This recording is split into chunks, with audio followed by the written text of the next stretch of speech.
வாரத்தின் முதல் நாளிலே பிதாவாகிய தேவனை ஆவியோடும் சத்தியத்தோடும் தொழுது கொள்ளும்படியாக கூடியிருக்கிற உங்கள் யாவருக்கும், இந்த தொழில்நுட்பத்தின் வாயிலாக கர்த்தருடைய வார்த்தைகளை கேட்கின்ற உங்கள் யாவருக்கும் கர்த்தருடைய நாமத்தினாலே அடியேன் வாழ்த்துக்களையும் சோத்திரங்களையும் சொல்லிக்கொள்கிறேன். சற்று முன்பு எபிரேயர் 10 அதிகாரம் வசனம் 25 நாம் வாசிக்க கேட்டோம். மீண்டுமாக அந்த வேத வாக்கியத்தை நான் வாசிக்கின்றேன். சபை கூடி வருதலை சிலர் விட்டு விடுகிறது போல நாமும் விட்டு விடாமல் ஒருவருக்கு ஒருவர் புத்தி சொல்ல கடவோம். நாளானது சமீபத்து வருகிறது, எவ்வளவாய் பார்க்கிறீர்களோ அவ்வளவாய் புத்தி சொல்ல வேண்டும். பாருங்க, நாம் ஏற்கனவே அறிந்திருக்கிற ஒரு வேத வாக்கியம் தான் இது. ஆனால் அநேகர் இந்த வேத வாக்கியத்தை பின்பற்றுறது இல்லையா? பாருங்க, இங்கே ஒரு முக்கியத்துவம் உள்ள ஒரு காரியத்தை குறித்து தான் எபிரேய ஆசிரியர் பேசி கொண்டிருக்கின்றார். அந்த காரியத்தை அநேகர் கவனிக்காமல் விட்டு விடுறாங்கன்றது குறித்து அவர் சொல்றார். குறிப்பாக 25 சபை கூடி வருதலை சிலர் விட்டு விடுறாங்கன்றார். அதுபோல நாமும் விட்டு விடக்கூடாதுன்னு சொல்றார். பாருங்க, நாம் ஏன் சபையாக கூடி வருகின்றோம் என்கிற அந்த நோக்கத்தை குறித்து தான் இந்த நாளில் நாம் கற்றுக்கொள்ளவிருக்கின்றோம். பாருங்க, நாம் சபையாக கூடி வருவதற்கு இருக்கிறதான நோக்கம் என்ன என்பதை குறித்து நாம் இந்த வேளையிலே படிக்கவிருக்கின்றோம். அதில் என்னென்ன காரியங்களை தேவன் குறிப்பிட்டு பேசுகிறார் என்பதை குறித்து நாம் கவனிக்கவிருக்கின்றோம். அப்போது சபையாக கூடி வந்து முதலாவது நாம் ஜெபம் செய்கின்றோம், பிற்பாடு பாடல் பாடுகின்றோம், மீண்டுமாக ஜெபம் செய்கின்றோம், பிற்பாடு வேத வாக்கியங்களை நாம் போதிக்கின்றோம். இந்த காரியங்கள்லாம் படிப்படியாக செய்யணும்னு எந்த வேத வாக்கியம் போதிக்குது பிரதர்னு கேட்குறீங்களா? பாருங்க, 1 Corinthians படிச்சிங்கன்னா சட்டம்னு ஒன்று இல்லைன்னு சொன்னால் ஒழுங்குன்னு ஒன்று இருக்காதுன்றார். அப்போ ஒவ்வொரு காரியத்தையும் ஒவ்வொரு நேரத்தில் விரும்பும் போதெல்லாம் நம்ம செய்ய முடியாது. நமக்கு ஒழுங்கு வேண்டியது இருக்குது இல்லையா? சகலம் நல்லொழுக்கும் கிரமமாக செய்யப்படணும். அப்போ அந்த ஒழுங்கு வேண்டியது இருக்குதுன்னு சொன்னால் நம்ம சில சட்டத்தை ஏற்படுத்த வேண்டியது இருக்குது. படிப்படியாக இந்த காரியங்களை நாம் அதனால தான் செய்கிறோம். சரி, இப்போ குறிப்பிட்ட காரியமானது வசனம் 25 அநேகர் ஏன் சபை கூடி வருதலை விட்டு விடுறாங்க? நிறைய பேருக்கு அதற்கான நோக்கம் தெரியறது இல்லை. நம்ம ஏன் கூடி வர்றோம், அதற்கான நோக்கம் என்ன, தேவன் ஏன் கூடி வாங்கன்னு சொல்லி கட்டளையிட்டு இருக்கிறாரு, அது அநேகருக்கு தெரியறது இல்லை. ஆனால் அதுபோல் நாம் விட்டு விடக்கூடாதுன்ற பாருங்க, அதுக்கு நாம் கீழ்ப்படியணும்னு சொன்னால் அந்த நோக்கத்தை நாம் முழுமையாக உணர்ந்து கொள்ள வேண்டியது இருக்குது. அதற்கு முன்பதாக சபைன்ற விஷயத்தையே அநேகர் இன்றைக்கு கவனியாமல் இருக்கிறாங்க. அப்போது அநேகருடைய பார்வையில் சபை அப்படின்னா ஒரு கட்டடம்னு அர்த்தம். ஆனால் தேவன் சபையினும் போது ஆத்துமாக்களை குறித்து சொல்கிறார். 2 Corinthians 1 அதிகாரம் 1 வசனத்தில் சபை என்கிற வார்த்தைக்கான மெய்ப்பொருள் அர்த்தம் என்ன? கவனிங்க, தேவனுடைய சித்தத்தினாலே இயேசு கிறிஸ்துவின் அப்போஸ்தலனாகிய பவுலும் சகோதரனாய் தீமோத்தேயும் கொரிந்து பட்டணத்தில் உள்ள தேவனுடைய சபைக்குன்றார் இல்லையா? அந்த சபைன்ற வார்த்தைக்கான மெய்ப்பொருள் அர்த்தம் என்னன்றதை நம்ம கவனிக்கிறோம். நீங்கள் 15:77 எக்லீசியானா காலிங் அவுட், வெளியே அழைக்கப்படுவதுன்னு அர்த்தம். அப்போ சபைன்னா ஏதோ ஒரு கட்டிடம் இல்லை, மக்கள், ஆத்துமாக்கள் வெளியே அழைக்கப்பட்டிருக்கிறவங்க. எங்கிருந்து அவங்க வெளியே அழைக்கப்பட்டிருக்கிறாங்க? யாரிடமிருந்து யாரிடமாக அவங்க வந்திருக்கிறாங்க? 2 Corinthians 6 அதிகாரம் 16 எங்கே இருந்தோ எல்லா மக்களுமே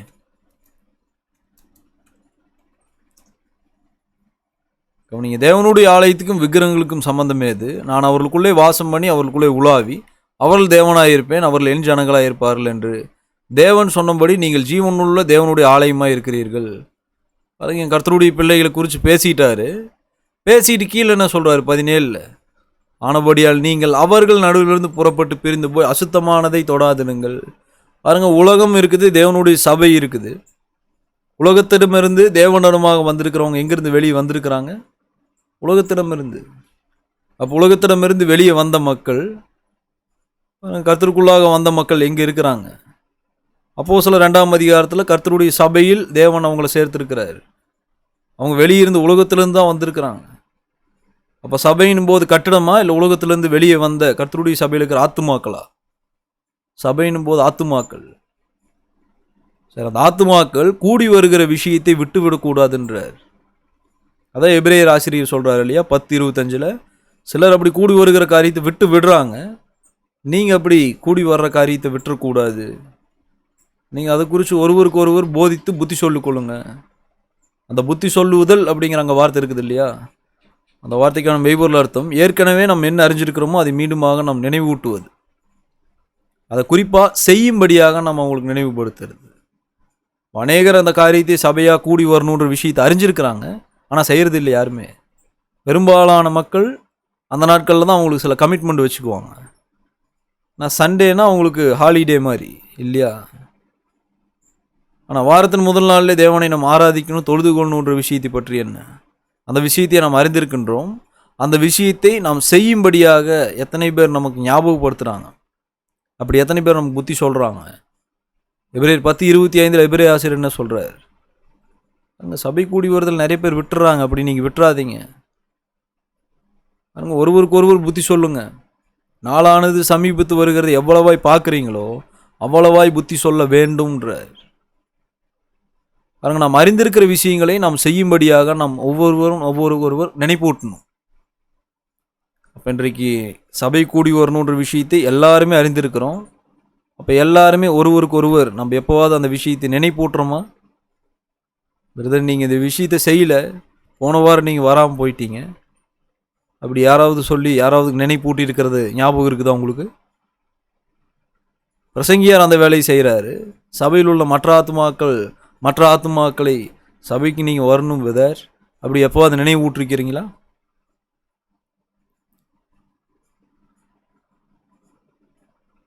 வசனம் 25 ஏன் சபை கூடி வந்து ஒருவருக்கு ஒருவர் நம்ம சபை கூடி வந்து அதில் கலந்து கொள்ளணுன்ற விஷயத்தை அவங்களுக்கு நினைப்பூட்டணுன்ற காரணத்தையும் அவரே சொல்கிறார். நாளானது சமீபத்து வருது.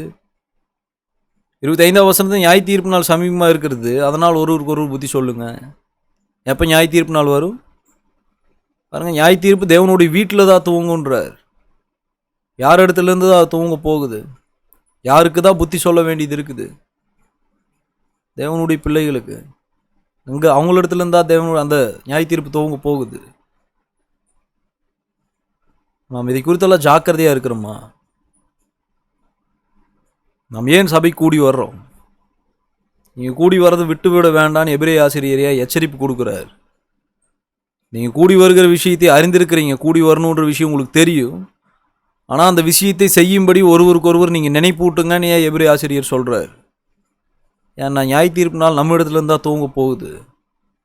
அந்த நாளில் அந்த கேள்வி இருக்குமானால் அதுக்கான பதில் எத்தனை பேர்த்துட்டு இருக்குது பாருங்கள். இதையெல்லாம் நாம் சரியாக செய்வதற்கு இதற்கெல்லாம் நான் ஏன் செய்யணுன்ற அந்த நோக்கத்தை நம்ம உணர்ந்து கொள்ளணும். அது தெரிஞ்சுதுன்னு சொன்னால் ஒரு வேளை நம்ம இடைவிடாமல் கலந்து கொள்ளக்கூடும். முதலாவது நம்ம வந்த உடனே ஜெபம் செய்வதற்கான காரணம், தேவன் இம்மட்டுமாக நடத்தினதற்காக அவருக்கு நாம் நன்றி சொல்லுகிறோம். தொடர்ந்து இப்போது தேவன் நம்மை நடத்துவதற்காக அவருக்கு நாம் நன்றி சொல்லுகின்றோம். இனிமேல் தேவன் நடத்தப் போகிற காரியத்தை அவருடைய சித்தத்தின்படியாக நடத்தும்படியாக தேவனிடத்தில் நாம் உதவி கேட்பதற்காக தான் ஜெபம் பண்ணுறோம். பிற்பாடு நாம் ஏன் பாட்டு பாடுறோம்? அவருடைய சித்தத்தின்படி எல்லாம் தேவன் நடத்துட்டு ஜெபம் பண்ணிட்டுமே பிரதர், பாட்டு வேண்டியது இல்லையே. பாருங்க, நோக்கம் இருக்குது. எபேசியர் 5ஆம் அதிகாரம் 19 நம்ம கவனிச்சோம்னா, சங்கீதம் பாடுவது மக்கள் தூங்கிட்டு இருப்பாங்க, அவங்களை எழுப்பி விடுறதுக்காகவா?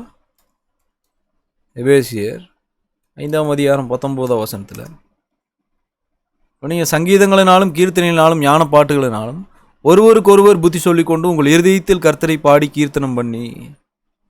கொலோசியர் 3ஆம் அதிகாரம் 16 இதே விஷயத்தை தான் சொல்கிறார். அங்கே ஒருவருக்கு ஒருவர் நீங்கள் போதித்து புத்தி சொல்லிக் கொள்ளுங்கன்றார், பாடல் பாடுவதன் மூலமாக. இன்றைக்கு நம்முடைய பாடல் புத்தகத்தில் உள்ள எல்லா பாடல்களும் தேவனுடைய வார்த்தைகளை உள்ளடக்கினதாக இருக்கிறது. அப்போ நம்முடைய பாடல் புத்தகத்தில் ஒருவேளை மனுஷனுடைய வார்த்தைகள் இருக்கிறதை நாம் கண்டுபிடிப்போமானால் அதை நாம் புறக்கணிக்கிறோம். அந்த வார்த்தையை எடுத்துகிட்டு தேவனுடைய வார்த்தையை அங்கே நம்ம பதிவு செய்கிறோம் இல்லையா? அப்போ தேவனுடைய வார்த்தைகளால் நாம் பாடல்களை பாடும்போது ஒருவருக்கு ஒருவர் நம்ம என்ன செஞ்சிட்ருக்கிறோம்? 19 பாருங்க, கர்த்தரை இருதயத்தில் பாடி கீர்த்தனம் பண்ணுறோம் தான், ஆனால் மற்றொரு காரியத்தையும் நம்ம செய்கிறோமா? 19 நீங்கள் பாடுறது எனக்கு கேட்டுச்சுன்னு சொன்னால், நான் பாடுறது உங்களுக்கு கேட்டுச்சுன்னா, நீங்களும் நானும் ஒருவருக்கு ஒரு என்ன செய்கிறோம்? புத்தி சொல்லி கொண்டுன்றார். இங்கே நீங்கள் இதே காரியத்தை கொலோசியர் 3:16 பார்த்தீங்கன்னா போதிக்கிறோன்றார். இப்போது சபையில் நாம் பாடல் பாடுவதற்கான நோக்கம் ஏதாவது இருக்குதா? ரொம்ப தூரத்துலேருந்து ட்ராவல் பண்ணி வந்திருக்கிற கொஞ்சம் டயர்டாக இருக்குது, கொஞ்சம் என்கரேஜ்மெண்ட் தேவையாக இருக்குது, அதனால் கொஞ்சம் பாடல் பாடினோன்னா கொஞ்சம் கெயின் ஆகும், அதற்காக பாடல் பாடுறாமா?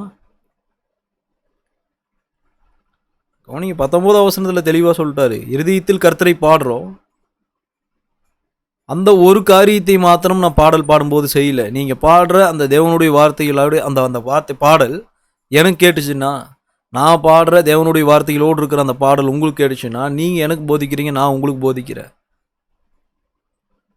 அப்போ நிறைய பேர் பாடல் பாடும்போது பாதியில ஸ்டாப் பண்ணிருவாங்க. அவங்க வேற ஒரு காரியத்தை செஞ்சுட்டு இருப்பாங்க. அப்போ அவங்க ஒருவருக்கு ஒருவர் போதிக்கிறதுல எவ்வளோ விருப்பமா இருக்கிறாங்க. பாருங்க, அந்த காரியத்தை எல்லாருமே செய்யணும். எல்லாருமே தேவனை பாடல் மூலமாக மகிமைப்படுத்தணும். எல்லாருமே பாடல் மூலமாக ஒருவருக்கு ஒருவர் நீங்கள் பாடுறது எனக்கு கேட்கணும், நான் பாடுறது உங்களுக்கு கேட்கணும், போதித்து புத்தி சொல்லி கொள்ளணும். அதன் பிற்பாடு தேவனுடைய வார்த்தைகளை நாம் போதிக்கிறோம் இல்லையா? தேவனுடைய வார்த்தைகள் நம்ம ஏன் போதிக்கிறோம்? அது ஏன் நமக்கு அவசியம்?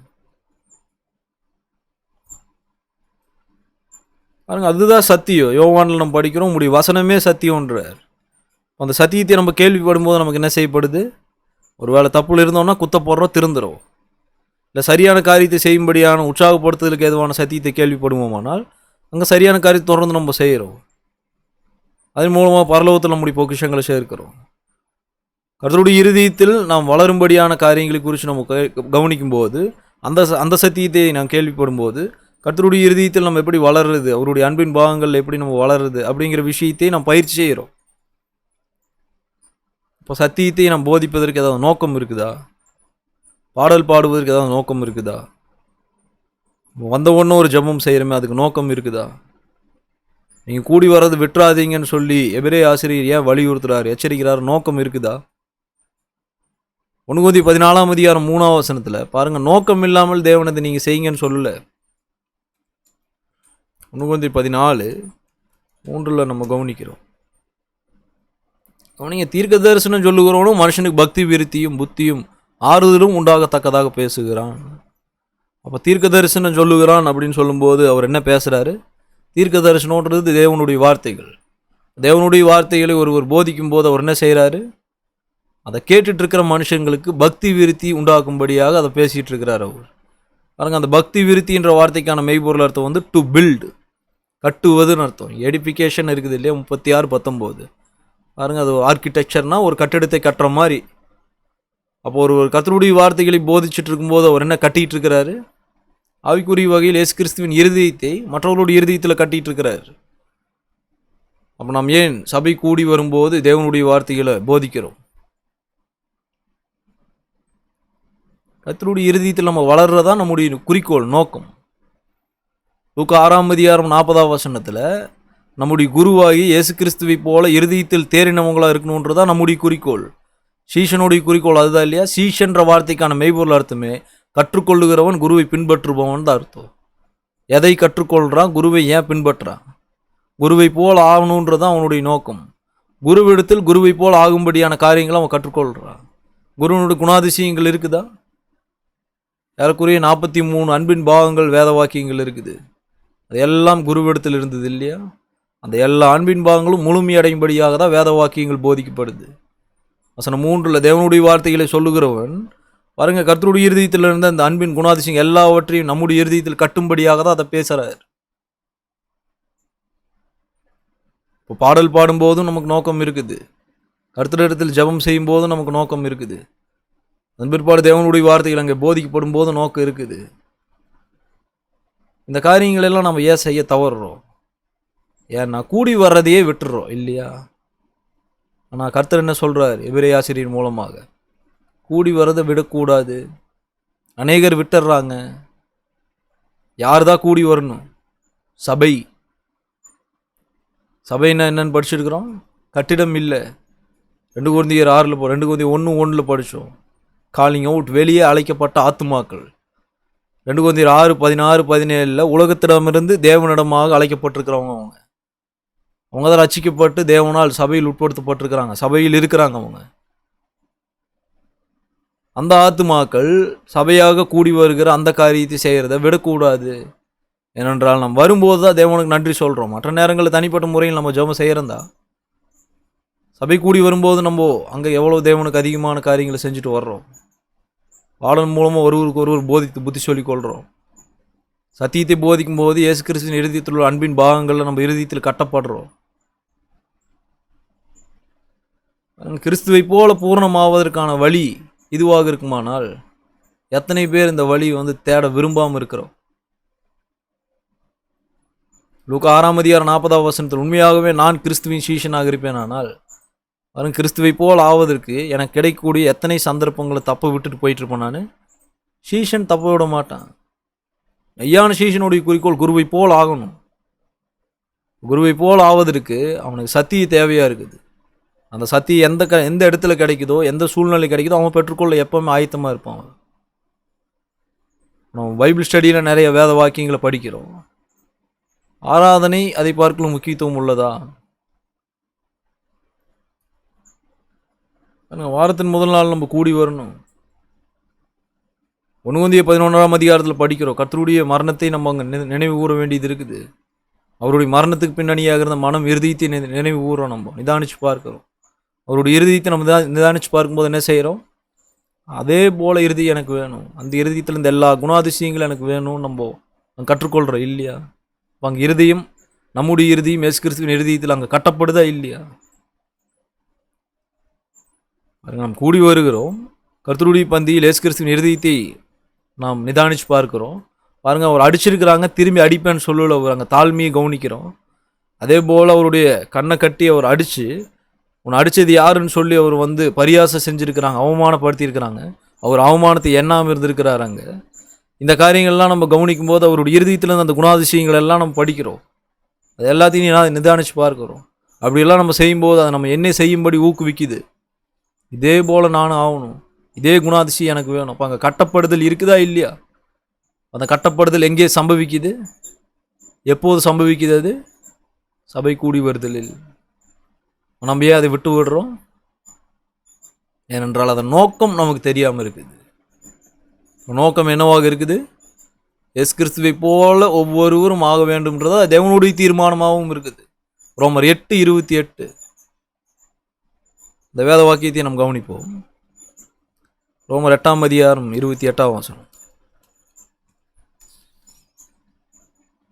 கவனிங்க. அன்றியும் அவருடைய தீர்மானத்தின்படி அழைக்கப்பட்டவர்களாய் தேவனிடத்தில் அன்பு கூறுவர்களுக்கு சகலம் நன்மைக்கு எதுவாக நடக்கிறது என்று அறிந்திருக்கிறோம். நம்முடைய குமாரன் அநேக சகோதரர்களுக்குள்ளே முதற்பேரானவராக இருக்கும் பொருட்டு தேவன் எவர்களை முன்னறிந்தவரோ அவர்களை தமது குமாரனுடைய சாயலுக்கு ஒப்பாயிருப்பதற்கு முன் குறித்திருக்கிறார். அப்போ தேவனுடைய நோக்கம், குறிக்கோள் என்னவாக இருக்குது?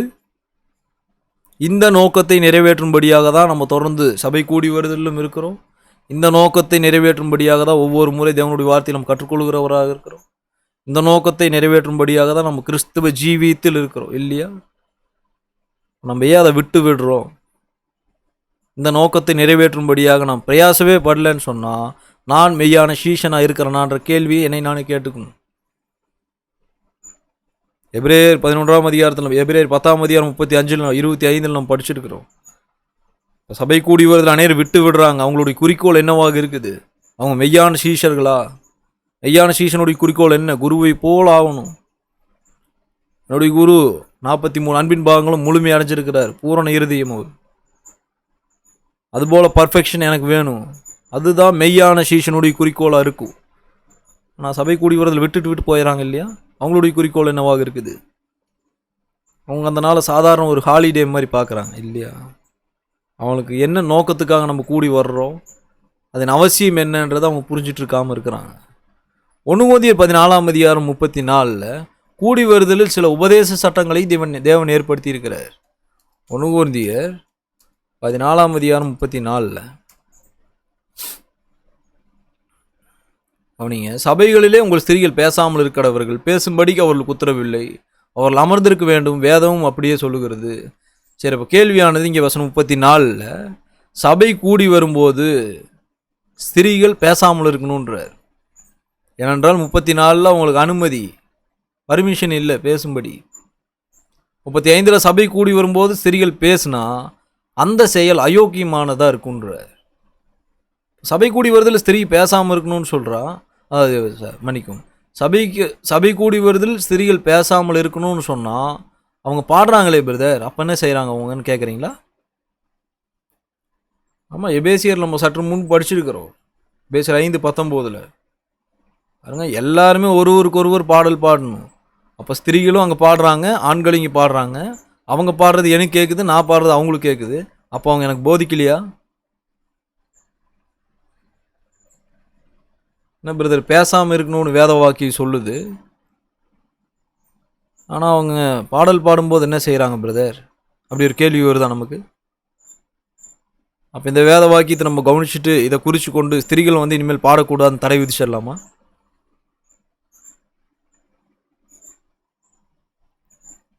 கவனிங்க, 1 தீமோத்தேயு 2:12 வாசிச்சிங்கன்னா, ஸ்திரீகளை நம்ம முன்னால் போய் நின்று அவங்கள பாடும்படி நம்ம அனுமதிக்கிறது இல்லை. ஸ்திரீகள் யார் ஒரு ஸ்திரீயும் தனியாக போய் நின்றுட்டு பாடல்களை வழிநடத்துறது இல்லை. அப்போ ஆண்கள் எல்லாம் இங்கே நின்றுருக்குறாங்க, 2 ஸ்திரீகள் மட்டும் போயிட்டு பாடல் லீடிங் பண்ணுறதுக்கு நம்ம அனுமதிக்கிறது இல்லை. நீங்கள் 1 தீமோத்தேயு 2:12 வாசிச்சு பாருங்க. உபதேசம் பண்ண புருஷன் மேல் அதிகாரம் செலுத்த ஸ்திரீயானவளுக்கு நான் உத்தரவு கொடுக்கறது இல்லைன்ற, அங்கே அத்தாரிட்டி இல்லை, உங்களுக்கு அதிகாரம் இல்லை, அவங்க அமைதியாக இருக்கணும். இப்போ ஸ்திரீகள் போதிக்கவே கூடாதுன்னு சொல்கிறாரா? அவங்க ஸ்திரீகளுக்கு போதிக்கலாம், பிள்ளைகளுக்கு போதிக்கலாம். தீமோத்தேயுக்கு போதிச்சது யார்? தீமோத்தேயுவில் படிச்சு பாருங்க. அந்த விசுவாசம் முந்தி உன் தாயாகிய ஐனிக்கேயலுக்குள்ளும் உன் பாட்டியாகிய அந்த வேத வாக்கியத்தை நம்ம கவனிப்போம். லோபிசாலுக்குள்ள இருந்ததுன்றார் இல்லையா? சரி, அப்போ நம்ம கவனிப்போமானால் ஸ்திரீகள் போதிக்கலாம் தான், அவங்க பிள்ளைகளுக்கு போதிக்கலாம். அதே நேரத்தில் ஸ்திரீகளுக்கு போதிக்கலாம். ஆனால் ஸ்திரீகள் ஆண்களுக்கு போதிக்கக்கூடாது. ஸ்திரீகள் ஆண்களுக்கு போதிக்கும்படி நாம் அனுமதிப்பதில்லை. ஸ்திரீகள் சபையில் பேசும்படியும் நாம் அனுமதிப்பதில்லை. அதுதான் உபதேச சட்டம். எப்போது சபை கூடி வருதலில். அப்போ அந்த ஸ்திரீகள் சபை கூடி வருது வெளியே வந்துட்டாங்க, இப்போ அவங்களோட நம்ம பேசலாமா?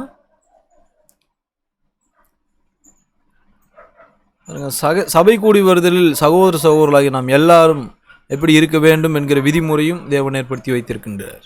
1 Corinthians 14:26 நாம் கவனிக்கும் போது கவனிங்க, நீங்கள் கூடி வந்திருக்கிற போது உங்கள் ஒருவன் சங்கீதம் பாடுகிறான், ஒருவன் போதகம் பண்ணுகிறான், ஒருவன் அந்நிபாஷை பேசுகிறான், ஒருவன் ரகசியத்தை வெளிப்படுத்துகிறான், ஒருவன் வியாக்கியானம் பண்ணுகிறான். சகோதரரே, இது என்ன? சகலமும் பக்தி விருத்திக்கு ஏதுவாக செய்யப்பட கடவுது. கவனிங்க, கூடி வருதலுக்கு நோக்கம் இருக்குது.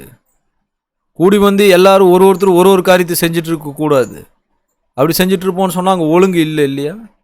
அப்போ இங்கே சகோதரர் கூடி வரணுன்ற கட்டளை கீழ்படிச்சிட்டாங்க. அப்போ கூடி வந்துட்டாங்க. ஆனால் கூடி வந்து என்ன செய்கிறாங்க?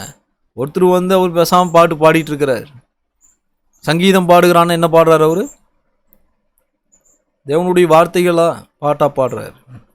ஒருத்தர் வந்து டீச் பண்ணுறாரு, போதகம் பண்ணுறாரு. இன்னொருத்தர் வந்து அந்நிய பாஷை பேசிகிட்டு இருக்கிறாரு. ஒருத்தர் வந்து ரகசியத்தை வெளிப்படுத்துகிறாரு. ஒருத்தர் வந்து டிரான்ஸ்லேஷன் வியாக்கியானம் பண்ணிட்டு இருக்கிறார். இப்போது இங்கே பவுல் கடைசியாக கேட்கும்போது சொல்கிறாரு, இது என்னன்னு கேட்குறாரு. நம்ம வந்து செய்ய வேண்டிய எல்லா காரியங்களும் பக்தி விருத்திக்கு ஏதுவாக தான் செய்யப்படணுன்றார் 26. அந்த பக்தி விருத்தின்ற வார்த்தை முன்னாலே நம்ம கவனிச்சிட்டோம். அதே வார்த்தை தான் இங்கே இருக்குது 36:19. ஆர்கிடெக்சர் டு பில்டு, கட்டுவதுன்ற வார்த்தை தான் இது.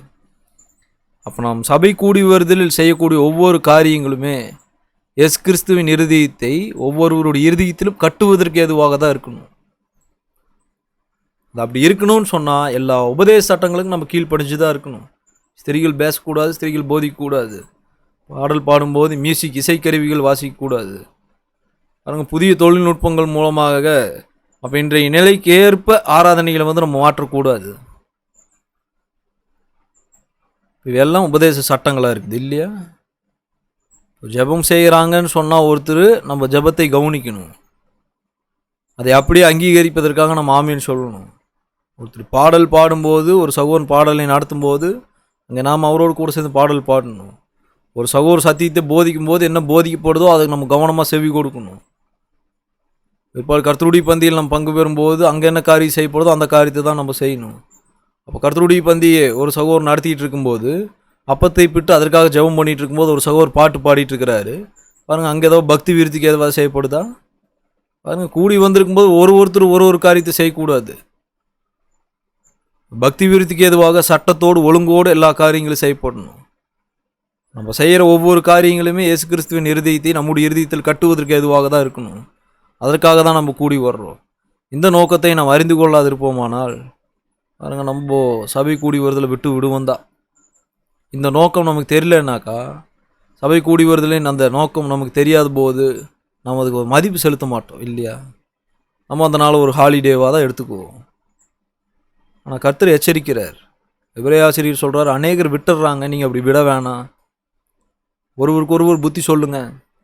அந்த புத்தி சொல்லுதல்ன்றதை நம்ம என்ன அறிந்திருக்கிறோமோ அதை நினைவு ஊட்டுவது, அதை செய்யுங்கன்னு நினைவுபடுத்துறது. எல்லாருமே சபை கூடி வரணும்னு விஷயத்தை அறிந்திருக்கிறாங்க. ஆனால் அந்த காரியத்தை எல்லாருமே செய்யாத போது அதை செய்யுங்கன்னு ஒருத்தர் நினைவு ஊட்டணும். அவர் எனக்கு நினைவு ஊட்டணும், நான் அவருக்கு நினைவு ஊட்டணும், மற்றவங்க நினைவு ஊட்டணும். அப்படி நினைவு ஊட்டணும். ஏன் நினைவு ஊட்டணும்னு சொன்னால், தேவனுடைய வீட்டில் தான் நியாய தீர்ப்பு துவங்க போகுது.